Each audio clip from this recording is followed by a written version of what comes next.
Hoje nós queremos meditar sobre o céu. Quem quer ir para o céu aqui? Ih, gente, pouca gente, hein? Quem quer ir para o céu? Era para até a cadeira pular, né? Eu quero ir para o céu. Nós vamos falar sobre o céu. A gente quase não ouve sermões sobre o céu, não é verdade?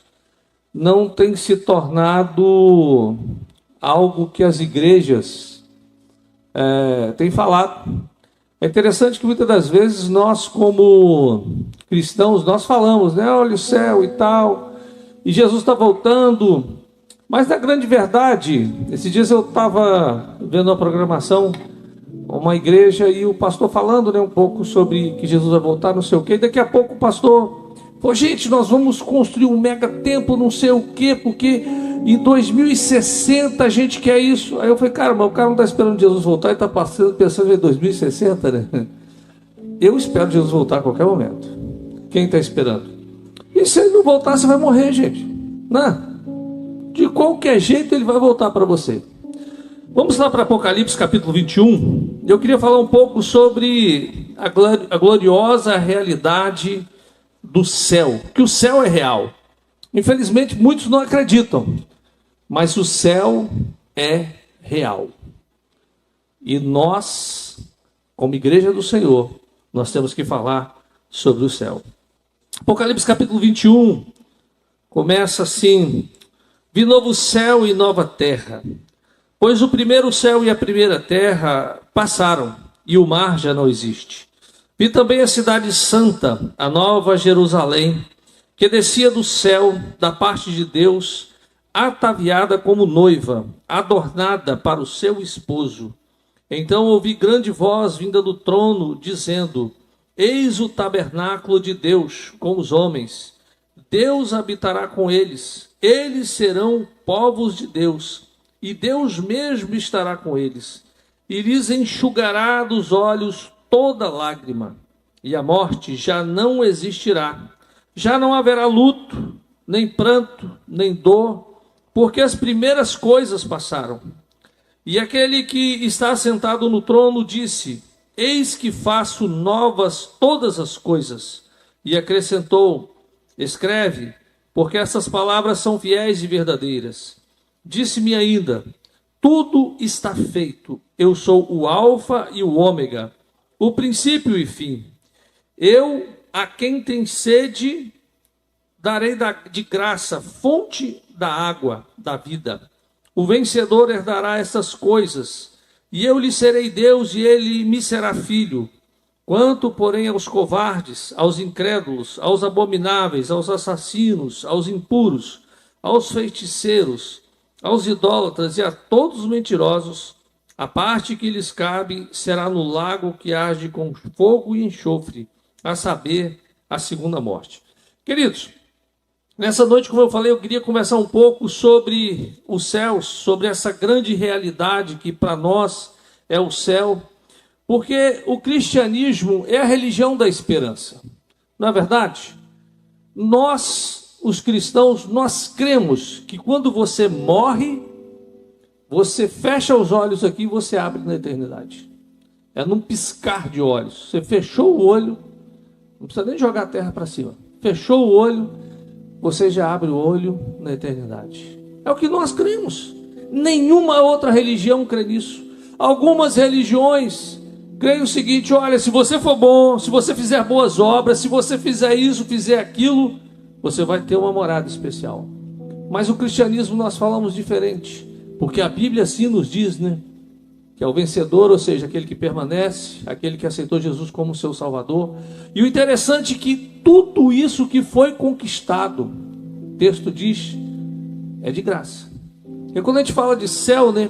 É interessante que o apóstolo João, ele tem a visão dos céus, e ele fala sobre uma cidade de ruas de ouro, palácios de cristal. E gente, lá em Apocalipse capítulo 21, versículo 16, ele vai falar o tamanho da cidade. Ele diz: a cidade é quadrangular, de comprimento e largura igual, e medindo a cidade com varas, deu 12.000 estádios. Isso dá mais ou menos 2.200 quilômetros de comprimento E ele continua dizendo: o seu comprimento, largura e altura são igual. Imagina, 2.200 quilômetros de comprimento, daqui a São Paulo, daqui a Salvador dá 1.000 quilômetros. Aí você imagina, 2 vezes até Salvador e mais um pedaço, e 2 vezes até Salvador mais outro pedaço, e de altura. Cabe muita gente. Amém? É para você dar um glória a Deus. Glória a Deus, cabe muita gente, né? Ué. Porque tem uma religião aí chamada Testemunho de Jeová. Eu vou dar nome aos bois, né? Porque tem que dar o nome aos bois. Ou melhor, as igrejas. E eles dizem que só 144 mil vão para o céu. Um dia um Testemunho de Jeová veio falar isso comigo. Não, porque os 144 mil vão para o céu, não sei o quê. Eu falei assim, rapaz, eu fosse você, eu não pregava mais não. Mas por quê? 144 mil, alguém vai pegar a sua vaga. Né? É tão pouco que eu pararia, não falaria não.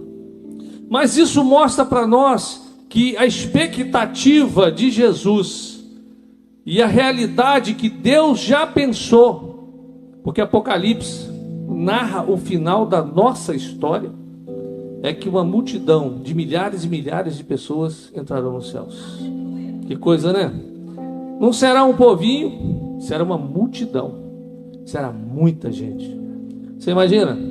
2.200 quilômetros de largura, de comprimento e de altura. Tudo isso de ouro e de cristal. Uau! Gente, é por isso que Paulo fala: pensai nas coisas do alto. Né? Às vezes a gente fica preocupado com isso aqui, né? Vou construir minha casa. Gente, a casa... Esses dias agora, 2 dias atrás, infelizmente, lá na Ásia, um terremoto.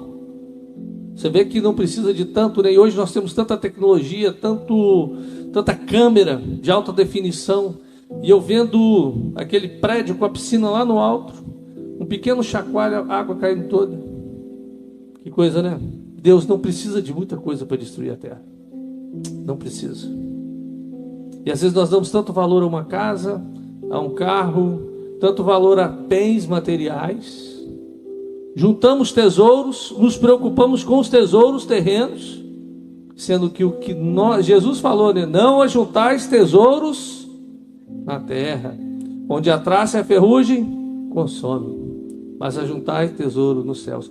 É por isso que a nossa preocupação, nós vamos ter o Reviva agora dia 11 a 13 de abril, a igreja não cobra, vamos fazer de graça. Pastor, por que a igreja não cobra? A igreja pega o dinheiro e investe numa estrutura, que a estrutura vai ficar. Ar-condicionado não vai para o céu. Banco confortável, estofado, não vai subir para o céu. Vai subir a gente.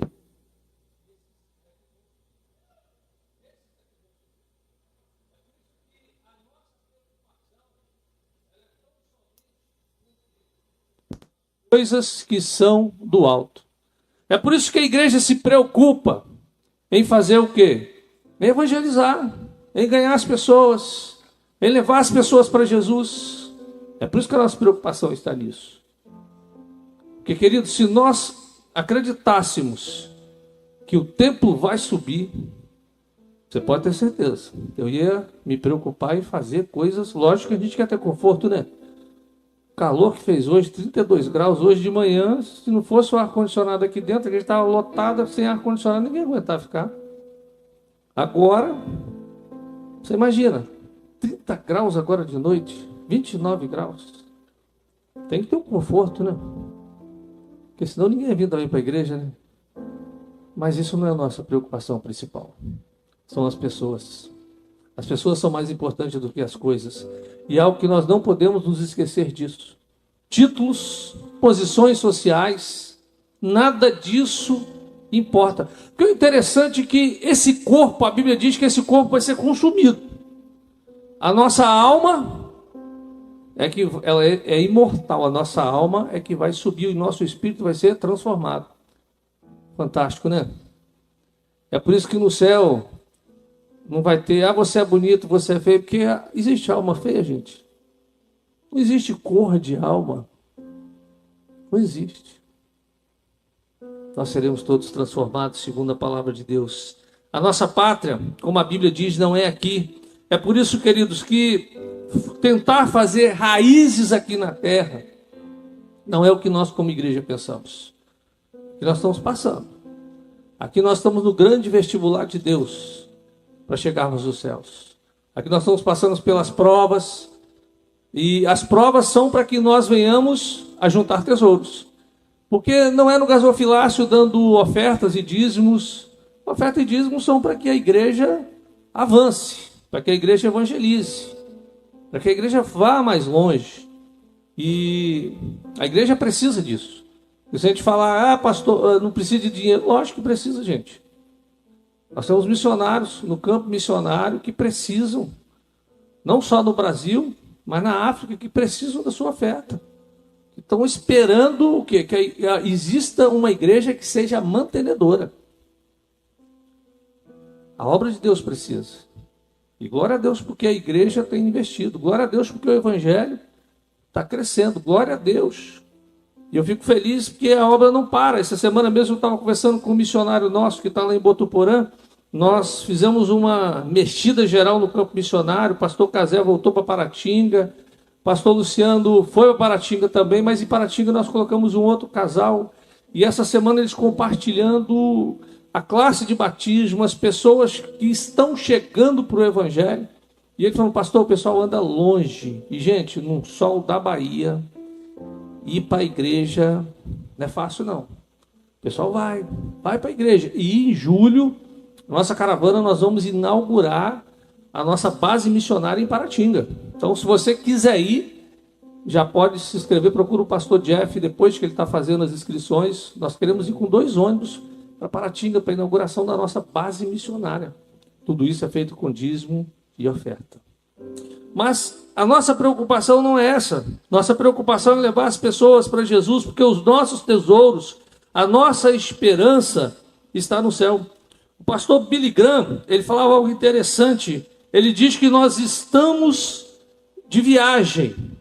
E ele diz o seguinte, eu estou a caminho da minha casa, a caminho da minha terra, a caminho da minha pátria.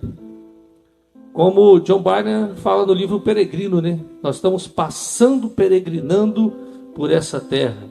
Mas nós estamos caminhando com a graça de Deus e nós chegaremos lá.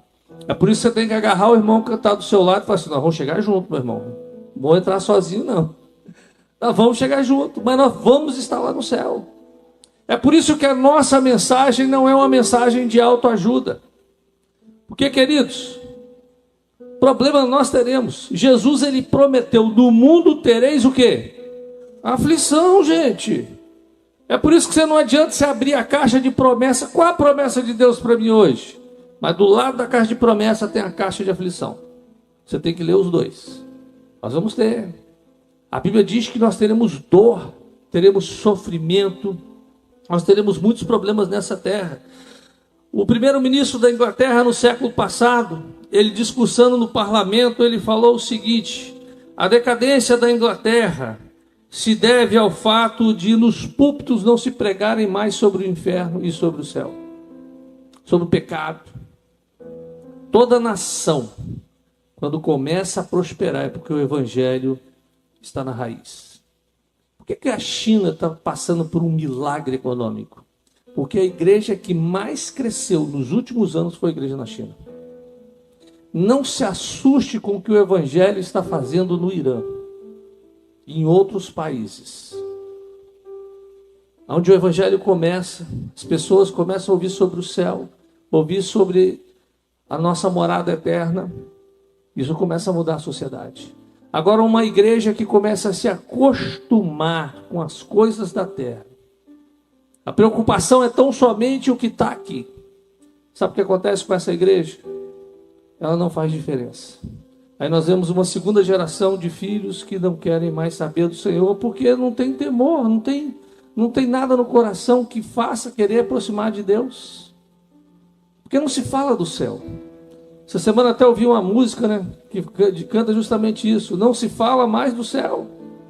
Não é verdade? É raro quando alguém começa a pregar sobre o céu. Será que o pessoal está com medo de ir para o céu? Ou está preocupado, né? Uma vez um adolescente falou comigo o seguinte: pastor, eu não sei se eu vou querer ir para o céu. Não, eu falei assim: ué, você está na igreja, como é que você não quer ir para o céu? Ah, pastor, o céu deve ser muito chato, né? A gente vai ficar voando com a harpinha na mão. Eu falei: cara, isso é desenho animado. É desenho animado. Porque no céu, comece a imaginar. Albert Einstein disse que nós não usamos nem 10% da nossa capacidade mental durante toda a vida. Agora imagina, no céu você vai usar 100% da sua capacidade. Coisas inimagináveis. Não vai ter doença, não vai ter sono, não vai ter fome, porque nós vamos estar junto do pão da vida, que é Jesus Cristo, não é verdade? Aí, queridos, a palavra de Deus, ela fala muito claro: não ajunte tesouros na terra, mas no céu. Porque quando nós começamos a pregar sobre isso, sobre o céu, isso mexe com os nossos valores financeiros, com os nossos investimentos, com a nossa maneira de entender a vida financeira. Um tempo atrás, eu estive com a filha de um empresário, uma americana. O pai era o dono das concessionárias do leste nos Estados Unidos. Todas as concessionárias da Ford do leste americano eram desse cara. E esse cara, ele foi um grande mantenedor de missões. Todo ano, ele destinava quase 40 milhões de dólares para missões. E chegou numa fase da vida, ele só tinha uma filha, nós conhecemos ela. Ele falou: filha, eu vou vender tudo que eu tenho. Nós vamos criar uma organização, ele criou, chamada icm.org, depois você pode ver na internet. Nós vamos criar essa organização e nós seremos os principais mantenedores. E eu vou conversar com outros empreendedores, outros missionários, outros financiadores da obra, e nós vamos fazer um aporte para missões. Você concorda? A filha de pleno: claro, pai. E aí assim ele fez, deixou parte da fortuna para a filha. Ele criou uma organização que hoje constrói templos no mundo inteiro, traduziu a Bíblia para vários idiomas, tem audiobooks da Bíblia. O pastor Éder até conheceu o missionário, que é um dispositivo que carrega na luz solar para que todas as pessoas tenham acesso a ouvir a Bíblia. Coisa fantástica, né? Você vê uma pessoa que entendeu que as finanças que tinham, que tudo que tinham, e ele já faleceu, que tudo que tinha, e a filha continua o trabalho, e por ano, só no Brasil, foi investido no ano passado mais de 500 mil dólares. Nós temos 2 capelas nossas que foram construídas por essa organização. Coisa linda, né?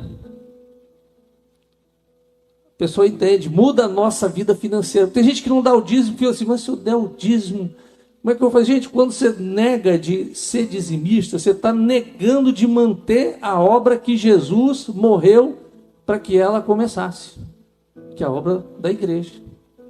Aí o nosso Deus se torna o quê? Mamon.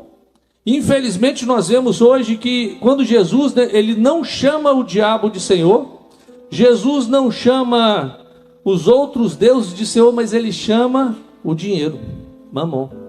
Não pode se servir a 2 senhores. Porque às vezes a nossa agenda financeira é: não, eu preciso construir uma casa, eu preciso disso, eu preciso daquilo, eu preciso fazer o mestrado, o doutorado, eu preciso ajuntar tesouros aqui. Eu lembro que quando eu pastoreei em Cachoeiro, e eu fiz num dia, foi um dia incrível, né? Que tinha dia que eu cheguei a fazer 3 velórios num dia, e eu fazia capelania no hospital evangélico, e por isso eu sempre estava na UTI, sempre estava com as famílias. E faleceu naquela semana, faleceram 2 homens, um muito pobre e um homem muito rico, um fazendeiro. E o homem pobre, o caixão foi da prefeitura, e foi enterrado lá no cemitério da prefeitura, lá no Coronel Borges. Aí pela manhã eu fiz o sepultamento dele, foi assim algo, até uma cena muito, muito triste, né? Porque ele era muito pesado e o caixão embaixo despregou. Aí começou a querer desmontar, né? Aí a família: não, vamos trocar o caixão, trocar. Eu falei assim: gente, não vamos criar mais dor. Vai para debaixo da terra, vamos colocar na sepultura, vai ficar ali mesmo. E à tarde, o velório foi de um homem muito rico. Era um cemitério pago esse que você compra a cova, né? Caixão todo laqueado, dobradiça de metal. E eu fiquei refletindo nisso, eu falei, vamos para o mesmo lugar. Um homem muito rico, assim que faleceu, fizeram a certidão de óbito. Porque quando chega a certidão de óbito, tudo que você tem vira herança. Morreu pobre, porque a herança virou dos filhos. O caixão foi a despedida, mas a terra iria consumir. E às vezes nós nos preocupamos tanto com coisas que não têm tanta importância. Você perde tudo o que você investir aqui. E eu estava pensando sobre isso, quando eu estava lendo a palavra essa semana. Tudo o que você investe aqui na terra, você perde. Porque a palavra de Deus diz que vai passar tudo pelo fogo, né? Vai ser tudo queimado. Madeira, palha, vai queimar tudo. Agora o que você faz para Deus é para a eternidade. Porque qual o mandamento que Jesus deixou para nós? E de fazer o quê? Discípulo. Você tem discípulo? Você está discipulando alguém? Você está sendo discipulado? Você está cuidando de alguém? Porque quando chegar no céu, você vai apresentar o quê? Pessoas. Aí eu não estou jogando peso em cima de você não, meu irmão. Eu só estou falando que a Bíblia diz, Mateus 28. Portanto, ide e fazei discípulos. É uma ordenança de Jesus. Porque como igreja nós temos que cobrar. Eu como pastor tenho que ter discípulo. Eu tenho que ganhar gente para Jesus. Eu não posso ficar acomodado, achar o seguinte, não, eu estou batizando, fiz um apelo, o pessoal se converteu. Não, meu irmão, eu tenho que ir lá fora levar as pessoas para Jesus. Você sabe o melhor lugar para você ganhar gente para Jesus?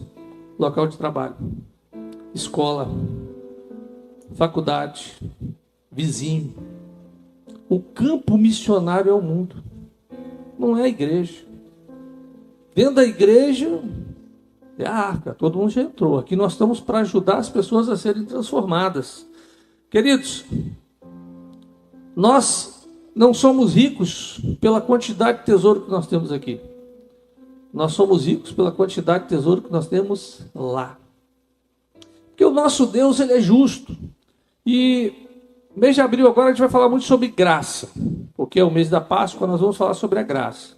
Mas eu queria que você entendesse uma coisa. Haverá um dia que eu e você, nós compareceremos diante do tribunal de Jesus Cristo.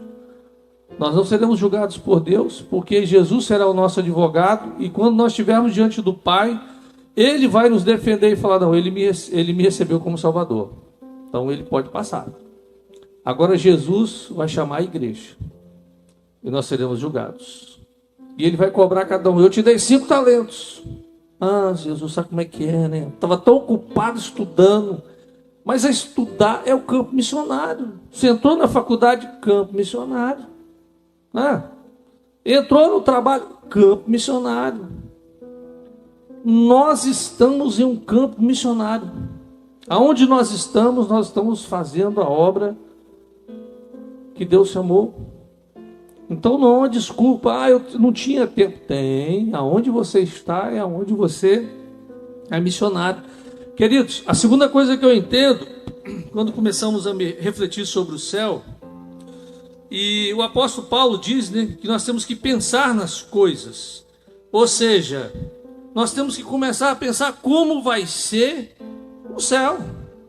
Você não planeja ou planejou a casa que você construiu, o apartamento que você mora? Você não sonhou com ele um dia? Você não começou a pensar, vou levantar essa parede, levantar aquela? Você não refletiu sobre isso? Amém? Você não fez isso? Você não chegou e falou, levanta a parede aqui, levanta. Não, você fez isso? Não, né? Você pensou. Talvez você não terminou ou você nem começou a casa, mas você pensou nela.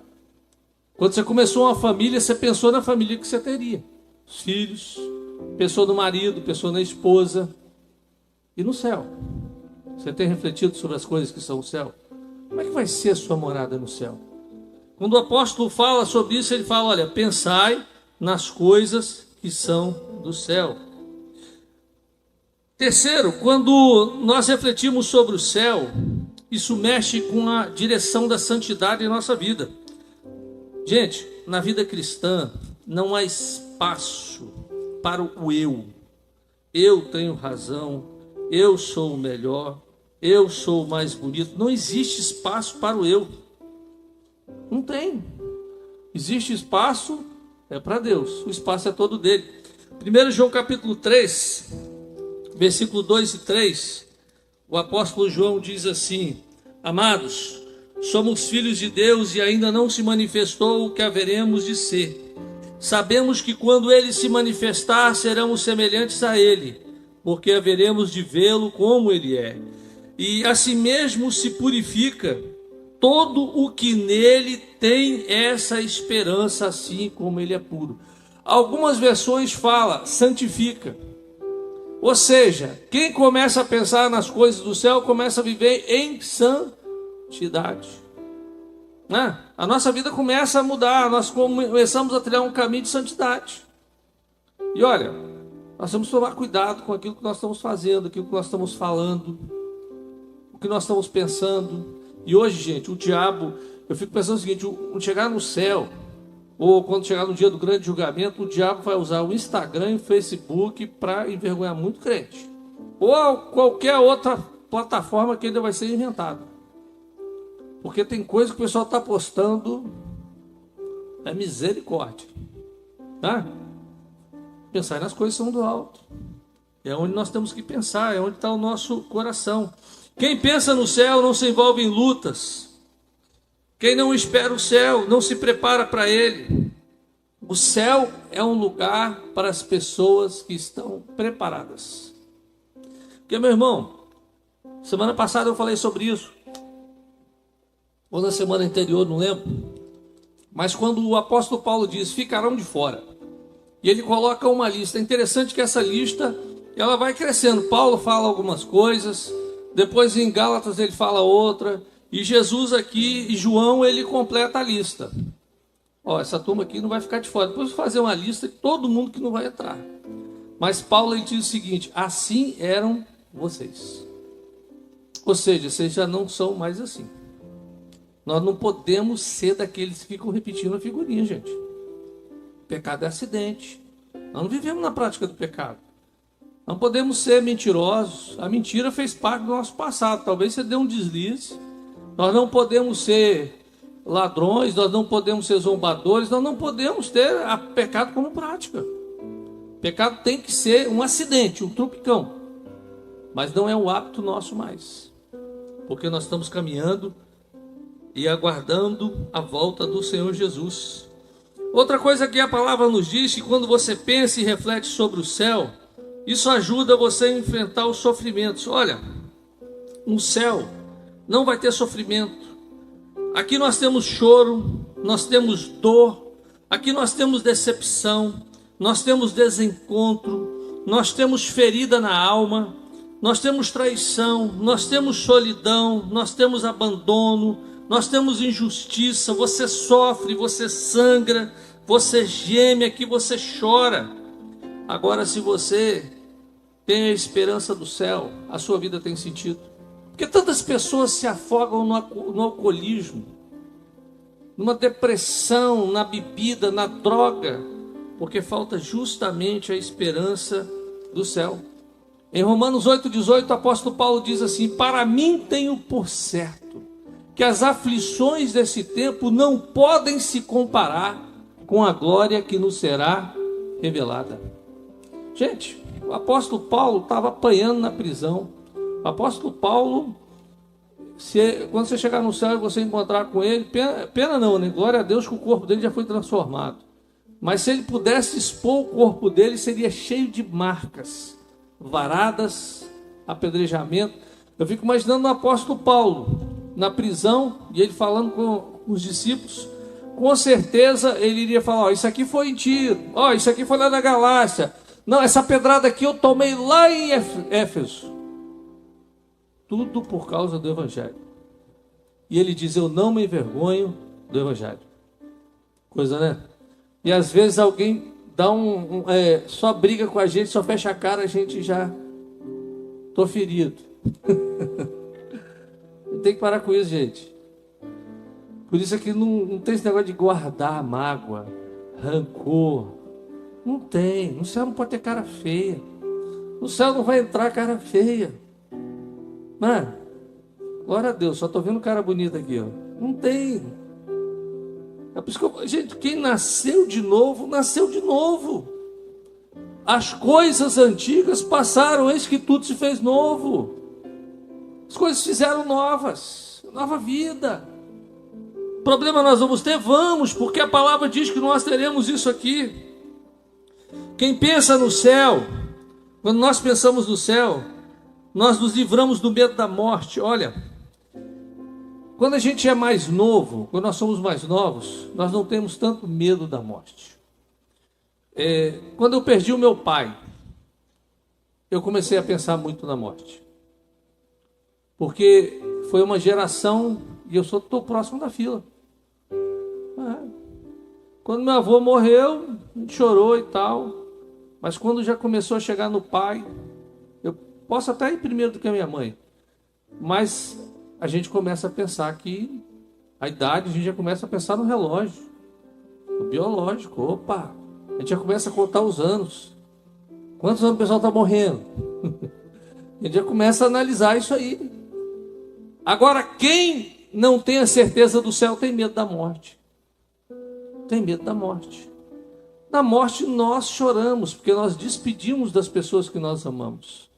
Mas nós temos a plena convicção para onde nós vamos. Nós temos a plena convicção quando nós fechamos os olhos aqui, nós estamos no céu. A morte, segundo a Bíblia, é o rei dos terrores. Olha, mas quando nós pensamos, como Paulo diz, né? Para mim o viver é Cristo e o morrer é lucro. Tem um grande autor, o Dr. Martin Lloyd-Jones, doutor porque ele era médico, ele foi pastor no século XX, e Lloyd-Jones ele era médico da família real, e ele abriu mão de ser médico da família real para ser pastor de uma igreja. E foi um grande pastor, não foi pastor de viajar, de ficar pregando em outras igrejas, mas ele era pastor, o pessoal copiava os sermões dele, faziam livros. E Lloyd-Jones, quando ele foi acometido por um câncer. E o câncer avançou, na época não tinha tanto tratamento como tem hoje. E a igreja orando, muitas pessoas orando para que ele fosse curado, a família. E um dia ele chega para a família e para a igreja e diz o seguinte: parem de orar por mim. Não me detenham da glória dos céus. Convicção, né? Convicção. Gente, um dia eu fui visitar uma pessoa no hospital, foi minha ovelha, em Cachoeiro, e eu acompanhei ela. O câncer foi muito agressivo e foi algo muito rápido. E essa irmã, ela, poucas horas antes da morte, ela me chamou e falou: pastor, e ela estava com as últimas forças, né? E eu achei: não, essa mulher não morre não. E ela chegou e falou: pastor, eu preciso que o senhor seja a minha boca no meu velório. Ela pegou a Bíblia dela, todas as páginas já marcadas, o sermão estava pronto, já estava tudo anotado. Eu quero que o senhor pregue esse sermão no dia do meu funeral. Eu fiquei assim, falei: minha irmã, a senhora está preparada? Pastor, Jesus veio me buscar. Eu já sei que ele está vindo me buscar. Naquela noite ela faleceu. E foi o velório assim, a família toda, a igreja chorando. As músicas ela já tinha escolhido. E eu peguei a Bíblia dela e falei: hoje quem vai pregar é a irmã Lúcia. Irmã Lúcia. Não é você não, irmã Lúcia. É a Lúcia aqui. Peguei a Bíblia dela e fui lendo os textos. A convicção do céu era plena. A certeza da salvação estava em cada página. Mas ela chamou a família toda na responsabilidade. Gente, quando eu fiz o apelo, foi até covardia, né? Estava todo mundo chorando em volta do caixão. Eu chorando, a igreja chorando e a família se reconciliando. Certeza do céu, convicção. Queridos, o grande avivalista Moody, antes de partir, ele disse: eu estou tendo uma visão magnífica e gloriosa dos céus. Eu estou entrando nessa glória. Só quem tem a plena convicção do céu, queridos. Quando nós lemos a palavra de Deus, a primeira coisa que nós entendemos é que o céu é o nosso destino. Portanto, o céu é um lugar, é um estado de felicidade. Você não tem momentos de felicidade. Antes eu pensava assim, quando chegar no céu eu vou tirar um monte de dúvida. Aí depois eu fui orando, fui lendo a Bíblia, eu descobri que quando chegar no céu, todas as dúvidas serão respondidas. Quando você pisar no céu, vai se dissipar todas as suas dúvidas. Todas as perguntas serão respondidas quando você chegar no céu. Olha, é um lugar de felicidade eterna. É por isso que nós não temos medo de morrer, porque nós entendemos que no momento de fechar e abrir os olhos, nós estaremos lá. O seu corpo, ele não sobrevive sem a sua alma, mas a sua alma sobrevive sem o seu corpo. E a gente já viu vários livros, várias pessoas falando sobre isso. E a Bíblia diz que quando você morre, seu espírito é aperfeiçoado e já entra na glória. Lá não tem dor, lá não tem choro, lá não tem lamento, lá não tem tristeza, lá não tem angústia. Lá você não vai ficar vagando, lá você vai passar, não vai passar por purgatório, você não vai passar por reencarnação. Lá você não vai estar dormindo, lá você vai estar no gozo indizível, cheio de glória e maravilhosa segurança. A Bíblia diz, lá em Apocalipse 14, 13, esse texto é um texto muito lindo que diz assim, Apocalipse 14, 13. Então ouvi uma voz do céu dizendo: bem-aventurados os mortos, que desde agora morrem no Senhor, sim, diz o Espírito, para que descanse das suas fadigas, pois as suas obras os acompanham. Coisa linda, né? Tudo que você fez para o Senhor te acompanha. Tudo que você fez para Deus vai com você. Coisa maravilhosa, né? Por isso que vale a pena você passar por perseguição aqui na terra. Por isso que Paulo diz: alegrai-vos quando vos perseguirem e disserem toda mentira contra vós. É alegria, gente. Tem crente que está com problema e fica reclamando: ai, ninguém gosta de mim, não sei o que. Gente, é hora de você, glória a Deus, estão falando mal de mim, estão pisando no meu pé, né? Tem gente que fica triste. A Bíblia diz que você tem que se alegrar, porque você está se comparando a Jesus, e o gozo que você vai ser no céu é indescritível. Está passando problema em casa? Dá glória a Deus. Está passando por dificuldade? Dá glória a Deus. Você vai ver como vai mudar. Quando você começa a pensar no céu, isso é juntar tesouro no céu. Né? Está pregando o Evangelho, está falando do amor de Deus.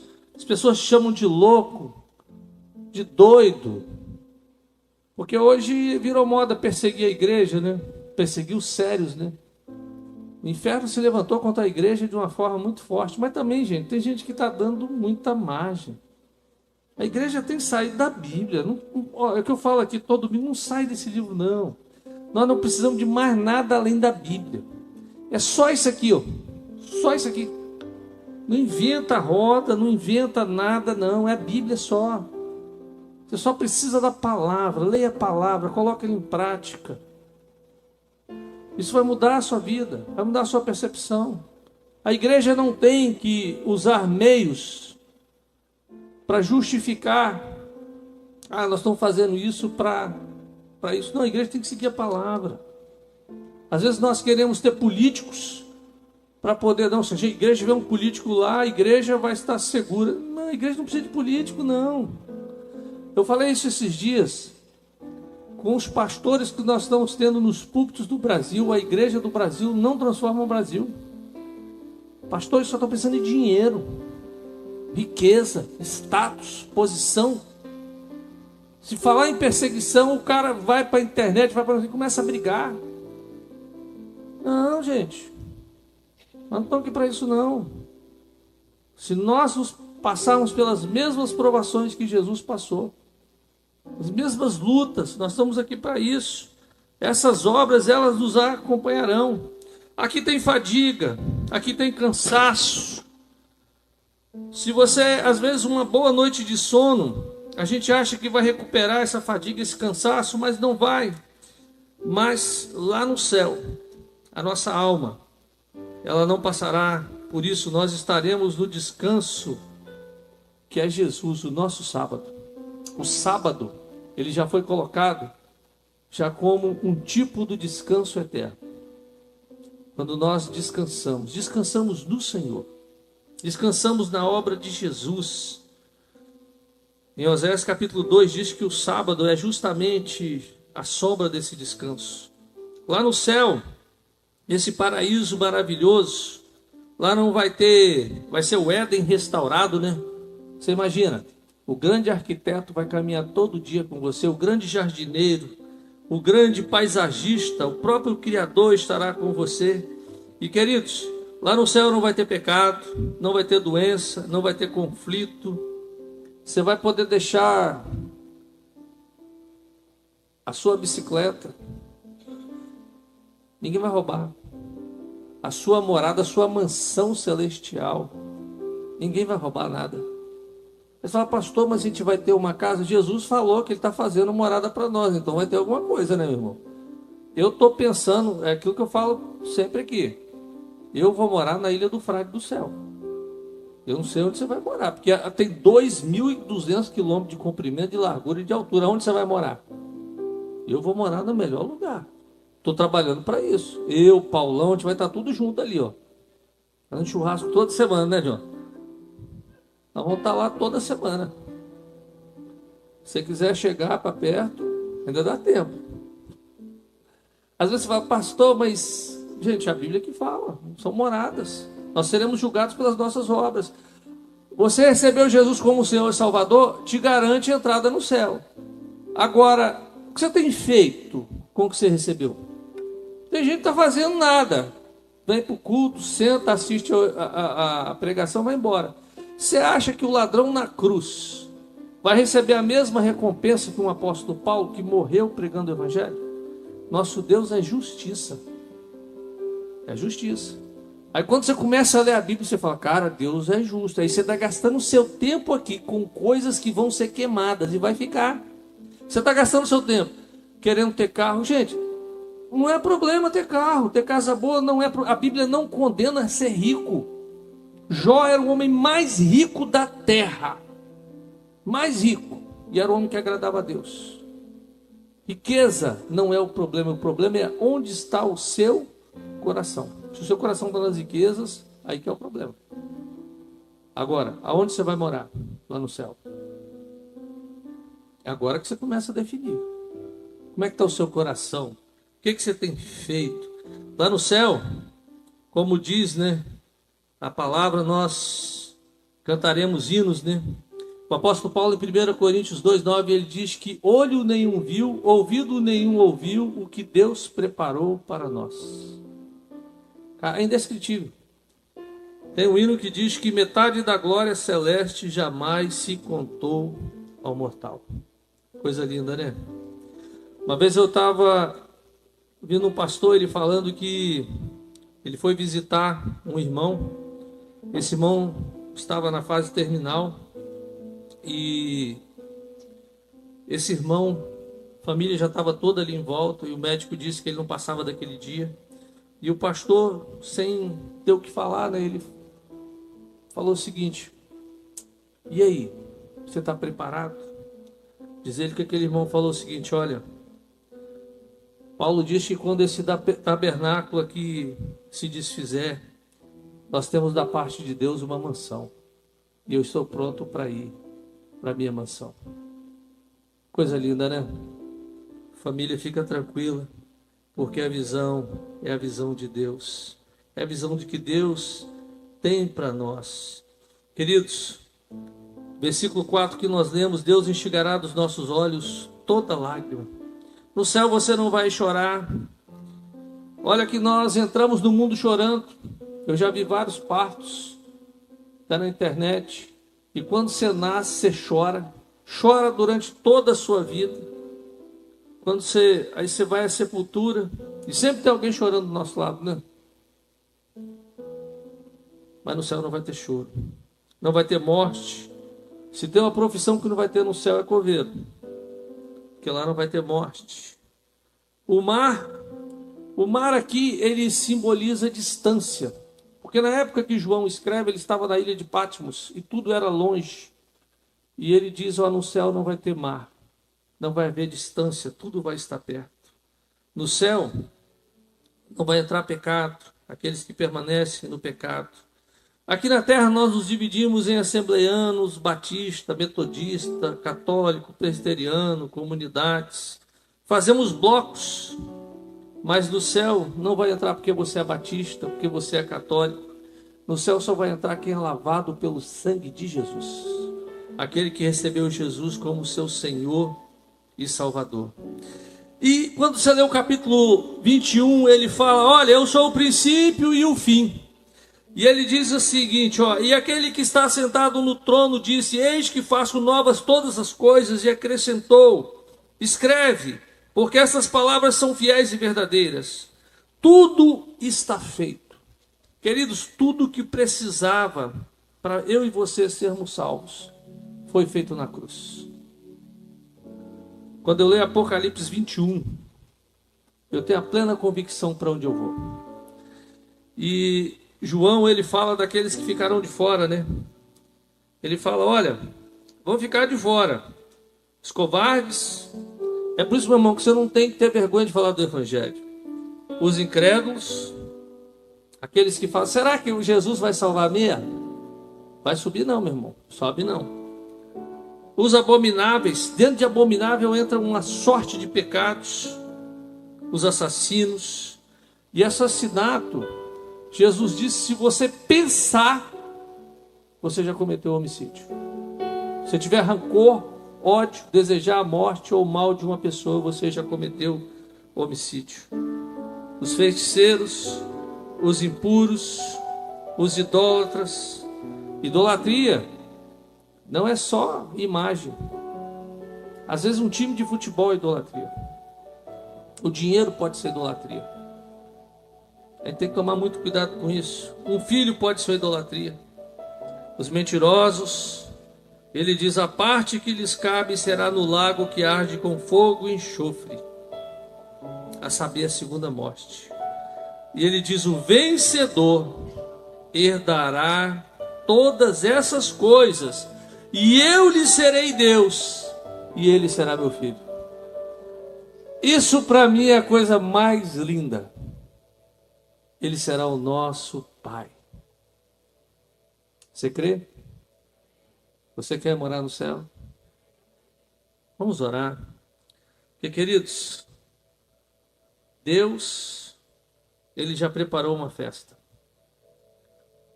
O céu é real. Isso tudo aqui vai passar. Tudo que está nesse livro se cumpriu. Esse é o livro que tem todas as verdades.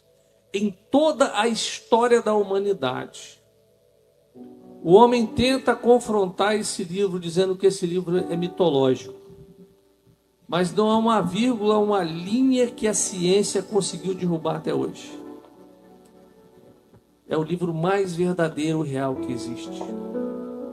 Você imagina, 2000 anos da história da igreja, esse livro permanece de pé. 2000 anos, ninguém conseguiu provar um ar que está errado. Quanto mais os cientistas se dobram, mais eles veem que a Bíblia tem razão. Civilizações foram descobertas que estavam aqui e não estavam na história, mas estavam aqui e pesquisando descobriram que existiram. É o livro mais perfeito e completo. E esse livro, ele diz o final da sua história. Ele fala para onde você vai. É por isso que você não tem que ter medo. É por isso que você não se sente inseguro ao andar nessa terra. Quando você ouve de terremoto, maremoto, mortes, você não se sente inseguro, porque esse livro diz para onde você vai. Ele diz quem você é. Ele diz que você é filho de Deus, e que isso foi conquistado na cruz, que Jesus conquistou tudo que nós precisamos. É por isso que nós não andamos ansiosos, nós não andamos preocupados, porque nós sabemos quem nós somos. Nada pode roubar isso de nós. É por isso que nós estamos firmados nele, nas promessas de Jesus. A nossa segurança é Jesus. É nele que nós confiamos. É nele que nós temos a plena certeza de que se vivemos ou morremos, nós somos do Senhor. É por isso que o medo, a depressão, a ansiedade não podem fazer parte da nossa vida. Porque há uma convicção muito grande no nosso coração de que um dia, eu e você, nós estaremos com Ele. É por isso, meu irmão, que vale a pena você trabalhar nessa obra. Vale a pena você viver para Jesus. Vale a pena você passar por humilhações, por perseguição, por provas. Vale a pena você passar, porque um dia diante de Jesus você será honrado por tudo aquilo que você fez. Não espere honras de homens, não espere coisas terrenas, porque quem espera por isso não vai levar isso para o céu. Vai receber aqui e vai ser tudo queimado.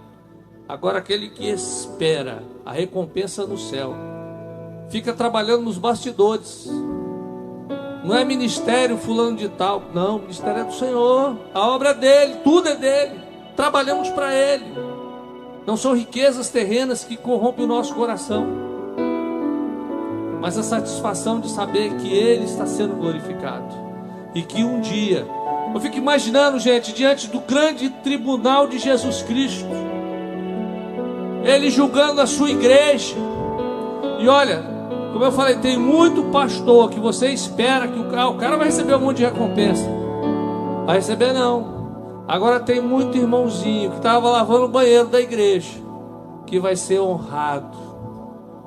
E que Deus vai falar o seguinte: olha, servo bom e fiel, aquilo que você fez eu vou dobrar. Entra no meu reino. Coisa linda, né? Porque foi fiel ao chamado do Senhor. Porque foi fiel àquilo que Deus te colocou. Ele te colocou na faculdade, na escola. Testemunho do amor de Deus. Ah, mas pastor, vão me zombar de mim, meu irmão. Não se preocupe com isso. Se preocupe com o que Jesus está pensando de você. Se preocupe que Ele está olhando para você e Ele está vendo as suas obras. Ele está vendo o seu coração, Ele está vendo como você age dentro da sua casa, com a sua família. Ele está vendo como você se submete aos seus pais, como você age. O apóstolo Paulo, ele fala sobre isso. Olha, o nosso viver tem que ser um viver onde tudo que nós fazemos para a glória dEle. É isso que nós estamos fazendo aqui. Porque, queridos, naquele grande dia, não importa se você tem mestrado, doutorado, não importa quanto de riqueza você acumulou, o que importa é se você honrou o nome de Jesus.